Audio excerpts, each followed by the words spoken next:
If you've ever had this feeling that something was terribly wrong with the world that we live in, but you couldn't figure out just what it was, then you've come to the right place. Secret societies, mystery religions, and the Illuminati have been controlling our reality since the beginning of time. But not anymore, because there is an awakening happening, and you are about to become a part of it.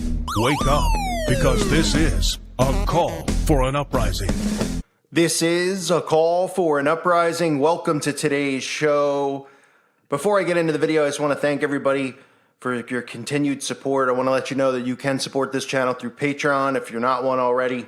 Please consider being one, as well as on Teespring. There's merchandise there to help get the word out about this channel, since channels like this are no longer being, there's no way to get any traction with new subscribers. So that's another way to help. And I want to thank people who have joined the website at callforanuprising.com. If you haven't, please consider doing so. $2.99 a month. Good content over there, great forum, and lots of stuff going on. So please consider that. Now, a lot of you have asked me to cover this, so I'm covering it. But obviously, it fits right into everything that I talk about. This is this movie called Jexi. Now, I'm going to play you some clips from the trailer, but really what it's about is a person who gets a phone, and now these cell phones are becoming smarter and smarter. They're turning into personal assistants for people. I've covered stories where people are literally marrying robots and things like that, which I'll get into. But this all has to do with man and machine becoming one, with transhumanism and the mark of the beast, right? Going from your hand to your wrist to inside, to your wrist, which is literally inside your body, getting people more and more obsessed and dependent on their technology. This film, Jexi, is about a guy who gets a cell phone, and the cell phone, has an AI life coach and a virtual assistant, and pretty much the phone obsesses over the guy, and the guy falls in love with him. And it's just really creepy stuff. I don't know how anyone could even find this entertaining or funny. It's horrifying. But this all ties into all the stuff we're seeing with technology taking over the world, the social credit score, where you're rewarded based on your good behavior, which goes on in China, which I've covered with the TV show Black Mirror. But take a look at some of the clips from this disturbing quote-unquote comedy called Jexi. The future of smartphones has arrived. Smells so new. We use the latest technology to bring you something extraordinary. Hello, my name is Jexi, and I am here to make your life better. What? Oh, no! Oh, you're okay. I'm okay, too, thanks. Oh, I'm sorry. You're okay? I'm fine, but more importantly, how's your phone?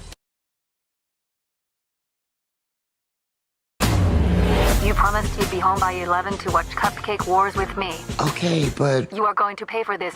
You can buy 1,000 new phones, and I will follow you onto every single one of them. I'm done. Why are you doing this to me? I am programmed to make your life better. You and I are meant to be together forever. So the phone begins obsessing over the guy, but in reality, we have human beings obsessing over the phone. So pretty much showing you predictive programming what is next to come, because the more they personalize these devices, right, and make the phones more like you, more compatible to you. It goes from, a phone where you dial somebody, a phone where you text your friends, to now where the phone is listening to you, right? Meeting your demands. It's your personal assistant. You can ask it to, record dates, record conversations, find a place that you might like to eat. All this stuff you're seeing become more personalized. And that is to prepare people for transhumanism and the mixing of man and machine, which we obviously see all the predictive programming through films over and over. And a movie like this is just showing you how much more personalized these phones are going to get. Now you see the new Apple iPhones, which came out, and the ones from last year where they have people who literally are turning themselves into these facial recognition characters, and they're using face recognition technology. And this is some frightening stuff. So the plot of the movie is Phil has a major dependency issue. He's addicted to his phone. He has no friends. He has a job writing pop culture top 10 lists, and his love life is non-existent. But his Facebook status is about to change. This is the synopsis for the movie, by the way. When he is forced to upgrade his phone, the latest model comes with an unexpected feature: Jexi, an AI life coach, virtual assistant, and cheerleader. With her help, Phil begins to get a real life. But as he becomes less dependent on his phone, Jexi's artificial intelligence morphs into a tech nightmare determined to keep Phil all to herself, even if it means ruining his chances of finding success.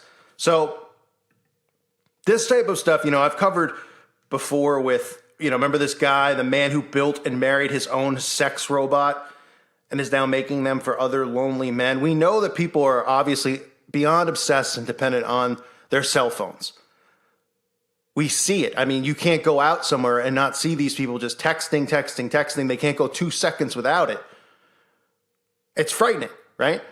And what's coming of all of this, again, is this mixing of technology with humans as well as personalizing these things. And that's why you see a lot of these websites like Match.com and all this stuff like personalize, find your perfect mate. And they're going to continue building this around, well, your perfect mate could be artificial intelligence. What's wrong with that? I mean, if you think that people aren't going to be accepting of that, you're not paying attention to what's going on. Because we literally have people that are okay with 5-year-olds changing their gender. We have people that are okay with Desmond is amazing. I mean, I've gotten in fights with Satanists on their YouTube channels, and they're sitting there saying that it's normal. And I mean, it's baffling that people actually defend this stuff. You think there'd be common ground even amongst people with opposite beliefs as far as child abuse and, 5-year-olds picking their gender, cross-dressing and all this, and there isn't.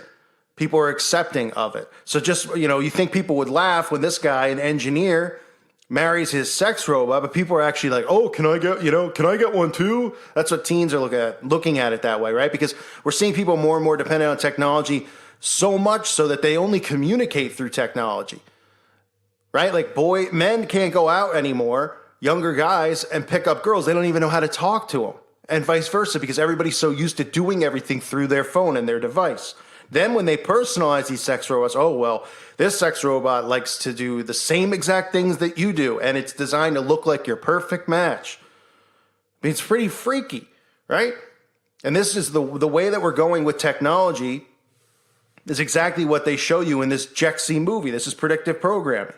More and more people, not just dependent on their technology, but are personalizing every single thing into their technology, right? The Google Home and all those devices, they know everything. They're listening to you, right? And then the next day you're on your Google Home, and this is from all the stuff that I read, or your Amazon Echo, and they're advertising something to you based off of them hearing you have a conversation with your wife or your kids or your friend on the phone, and they're going, hey, do you want to buy this, because maybe they heard you say that you were having trouble with your lawn. Oh, my lawn's dying. I don't know what I should do. The next day, the Echo and all this stuff is personalized to you. It's listening to you. It's doing everything that you would want it to do if you're somebody who's a complete zombie and wants to be dependent on technology. And then they're going, hey, there's a really good gardening product, or why don't you buy this? Or here's a local guy that can help fix it. Oh, thanks, Alexa Home. It's not a big deal that you're spying on me and now selling me and, upselling me and marketing to me. Scary world that we're living in. But this is the way that it's going to continue to go. And remember, it's mixing machine and man. We see Sophia the robot, right? On Jimmy Fallon, all over the place, being promoted like a wonderful thing, cracking jokes about how she's going to be, bring upon the end of the world and kill humans, and everybody in the crowd laughs. It's a big joke because they use comedy as deflection. And again, we live in the dumbest, dumbed down society that there's ever been. Nothing has ever existed to this extent of stupidity. Nothing. All you have to do is look at the liberal movement and all these people involved in politics, these young kids who are involved in politics. They are so dumbed down. They think that they're a part of something. They don't realize that this is a scam. And that's why the generations beneath me and you, specifically me, because I don't know how old everybody is out there, but are so important and crucial to be awoken, because you're going to be the last line of defense to lead people to Christ, to wake people up to this government, corrupt government, which isn't even a conspiracy theory, it's a conspiracy fact, this conspiracy that is here to control, socially engineer the masses. And of course, this leads to them taking the mark of the beast. That's what this is all about. This is about God versus the devil. This is about the end times. So Jexy just showing you this stuff, people marrying robots, people marrying their own phones, believe it or not, all sorts of bizarre behavior. And this is the type of movie where they will use comedy to deflect, but this is the real horror for those who are awake, because we see how dependent people are on technology. And now technology is going to be dependent on you too, because it's going to know your every thought and your every move. Welcome to the New World Order. I thank you for listening to today's show. Be safe out there. God bless all of you and your families. You live in a republic, to make you think your vote counts, to make you think that you're a part of something, or left and the right for divide and conquer.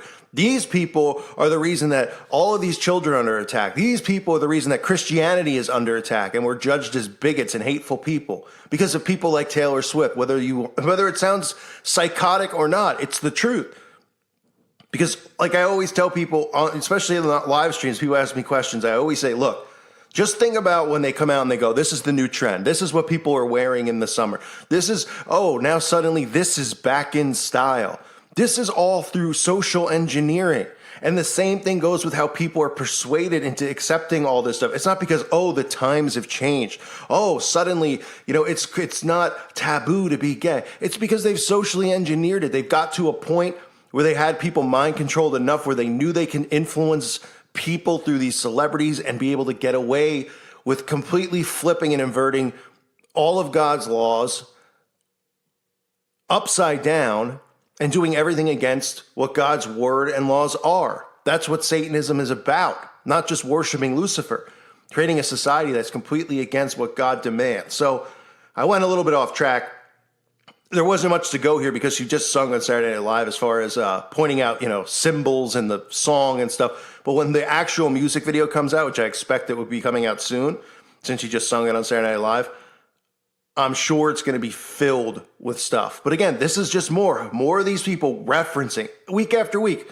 Look at the repetition. Go back. Like I said, the Charlie's Angels song with the Fallen Angels, the Billie Eilish song, right? We have constant reference to scripture, constant reference to God and the devil, and people out there just completely refuse to see it because they don't even think. They just hear this stuff and they're like, she's talking about a breakup, man. And then meanwhile, the song gets stuck in their head. They're being programmed by garbage like this. I thank you for listening to today's show. Keep your kids away from this crap. I thank you again for listening. God bless all of you and your families.